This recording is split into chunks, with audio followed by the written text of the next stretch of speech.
911, what is your emergency? Hello, welcome to Coffee with Kevin. Today I'm joined by Dispatcher Joe Sellers. Joe, welcome. Thank you, Kevin.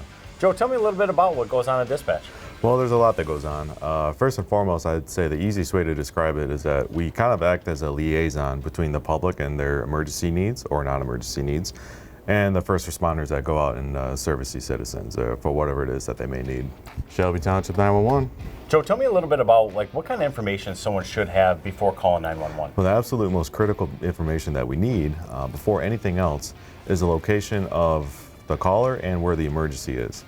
If we don't know where the emergency is, we don't know where to send help, and thus, if we don't have that information, it could delay response times. 21 Mile and Chainers, anybody hurt? Joe, I know a lot of times when people are calling 911, it's a very stressful situation. What else should they know to kind of help them and help dispatch so they can get the emergency services to them? Well, I think it's important to realize that one, while it may ring a couple times on the caller's end, it doesn't come into our center until after a couple of rings. So it may seem like we're taking a long time to pick up, but in reality, we're getting the call much later than they're making the call. So that does create some sort of frustration sometimes, thinking that we're not answering the phone right away.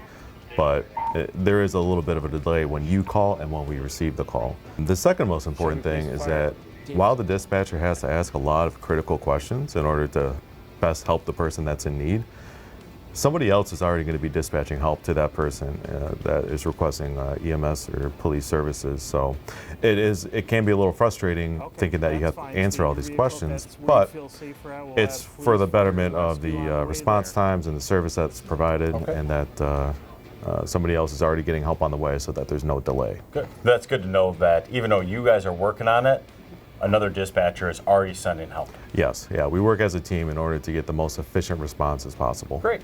What is your name? Joe, I want to get a little bit into what should adults be teaching children when calling 911? Well, it's important to establish a emergency plan with you and your family as to if there is something that happens to where a younger child may need to call 911 for help if an adult's not present. So I think first and foremost, establishing a plan for that child to easily follow would be hugely beneficial.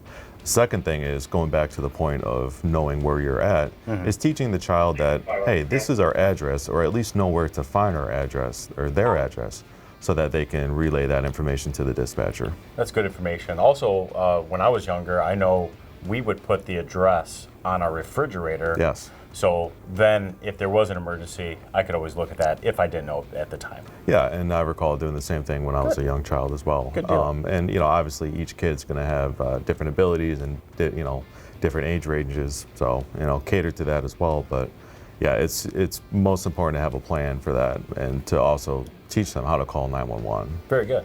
Absolutely. Joe, so much has changed over the years. Now that there are cell phones and phones are not attached to landlines, tell me a little bit about how important it is to know the location, because cell phones are not exactly at a location of our address anymore. That's a great question, Kevin.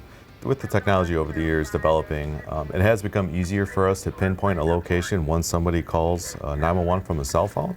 However, that's not always going to be the case. And it's super important, regardless if the technology is great or not, to know where you're at, just in case you get the one-off chance that for whatever reason your cell phone location doesn't populate, or it populates but it's a wide radius of where you could possibly be within our computer system. Okay. Shelby Township 911. Oh, you dialed on an accident? Okay, well, not a problem. I greatly appreciate you staying on the line, and we're all set. You have a great day, okay? Joe, another thing about cell phones is, obviously the butt dial, or someone may accidentally call 911. If someone accidentally calls 911 or a child calls 911, what should they do? Well, Kevin, butt dials do happen all the time. It's no problem. The most important thing for that is just to stay on the line, because even if you do hang up when you're dialing 911, that phone will still ring into our center until we pick it up, and then we'll just get the hang-up tone that plays through the phone. And so then we have to call back, and then it's taking time, more time than necessary. When if the caller just stays on the line to let us know it's an accident, it's not a problem. No one's in trouble. We just want to make sure everybody's okay. Okay, so that kind of helps to let you know that if they stay on the line, that it may not be an emergency, it was just an accident. Yep, and there's no issues with that. Joe, you've been a dispatch for a very long time. What do you love about being a dispatcher? I love the teamwork and the camaraderie that we have in the center here. People, when they call 911, are usually having the worst day of their lives, and it's very rewarding to me to be able to work as a team, to be focused in, and to help the person in need in order to alleviate any unnecessary, trauma or harm that may be coming from this experience that they're having. So, to me, that's the most rewarding part, and something that keeps me coming back. Joe, you've been an amazing guest. Thank you so much for being on Coffee with Kevin. Thanks for having me.